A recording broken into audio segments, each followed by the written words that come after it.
ابو سلیمان دا د کنیتو او دی جنگونه ښه پیژني او جنگونه خالد ابن الولید ښه پیژني او زم کې دی جنگونو خبرې کولی شوې که نه او موږ ته تپوس کړی وی چې د خالد رضی الله عنه څه قیسې راته بیان که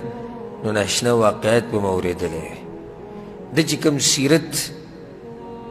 پرېښودی دی په اسلام کې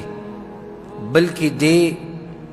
د کفر په حالات کې یو غټ جرنیل او یو غټ کمانډر او مشهور جنگجو په قریشو کې هغه دا او بیا چې کله الله سبحانه وتعالی د اسلام طاقت هم دله ورکو نو بیا خو د ده نه اشنا سیرت و په دې غټو موقعو کې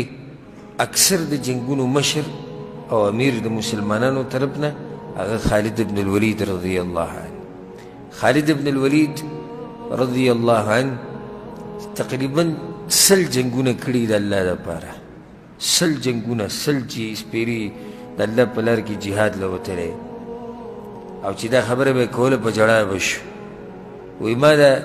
تقریبا 100 جنگونه دې لپاره کړي چې شهید شم وایي نن مرم په طلایي کې داسې لکه بوډۍ ښځه چې مري چې الله سبحانه وتعالی څنګه مرګ لیکلی هغه شان انسان ته رارسي په جنگونو کې او په جهادونو کې نه دی شهید شوی بلکې په خپله طلایي باندې مړ دی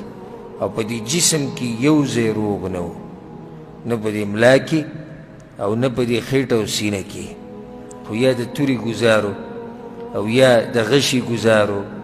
یا د کاڼي ګزارو څه نه څه علامه د ګزار هغه د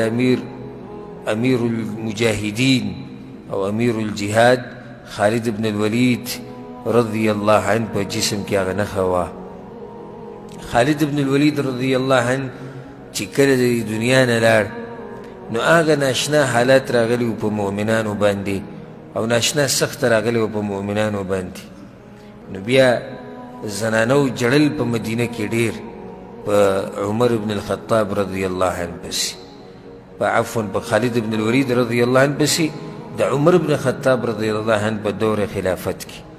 نو بعضو خلکو شکایت وکړو امیر المؤمنین عمر ته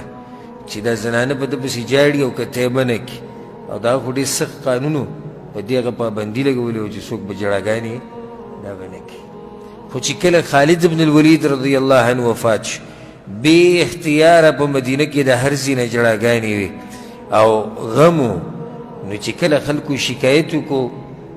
امیر المؤمنین عمر ته چې ته د خلک منع که او د زنانه نو هغه یو تاریخي جمله هغه ویلې وه وی دعهن يبكين على أبي سليمان فعلى مثل أبي سليمان تبكي البواكي پریدی چې وجاړي په ابو سلیمان پسې او چې په ابو سلیمان پسې نه جاړي نو په چا پسې به جاړي دا یو دومره غټ صحابي او دومره غټ شخصیت د دنیا نه لاړ نو لازم به مسلمانان په ده پسې خپوي